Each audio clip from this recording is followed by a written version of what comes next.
पिछले कई दिनों से भारत और नेपाल के बीच में तनातनी चल रही है। आखिर ये तनातनी किस बात को लेकर है और आखिर इतना पुराना जो हज़ारों वर्षों से भारत का दोस्त रहा है, आज उसको भारत से नाराज़गी क्यों है और किसके कहने पर ये नाराज़गी हो रही है। तो स्वागत है दोस्तों आप सभी का हमारे यूट्यूब चैनल पर।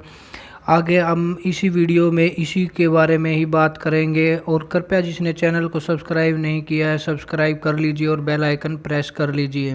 भारत और नेपाल के बीच में काला पानी, लिपुलेख और लिम्पियाधुरा इन तीनों जगह की सीमा को लेकर विवाद बना हुआ है।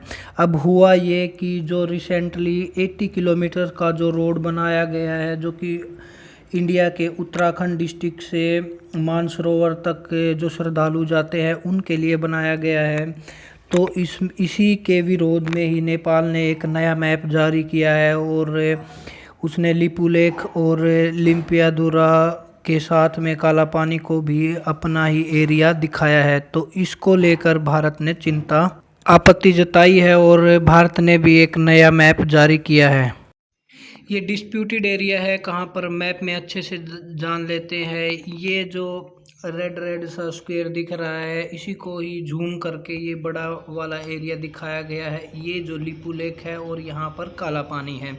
अब जो 1816 में जो सुगोली की संधि हुई थी, जो कि उस टाइम के ब्रिटिश इंडिया और नेपाल के किंगडम के बीच में हुई थी, इसमें ये जो महाकाली रिवर है, ये जो ब्लू वाली, ये आगे दो पार्टों में जाकर बट जा रही है। इसी को ही बॉर्डर माना गया था। इसका ईस्टर्न साइड को नेपाल और वेस्टर्न साइड को इंडिया ही माना गया था।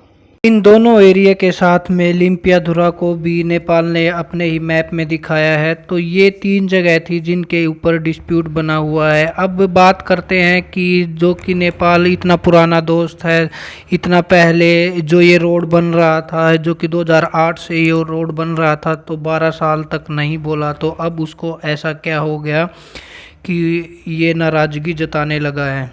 अब हुआ यूँ है कि जो ये डिस्प्यूटेड एरिया है, यहाँ पर एक ट्राई जंक्शन है जिसमें भारत, नेपाल और चाइना की सीमाएं लगती हैं।